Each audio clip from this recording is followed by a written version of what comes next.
Cái sao?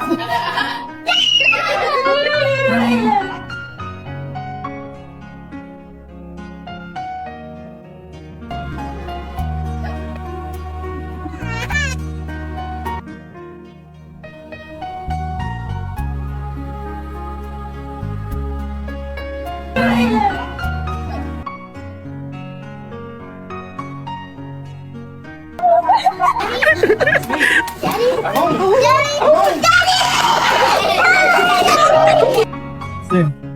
Xem. Xem. Xem. Daddy, Daddy, I miss you.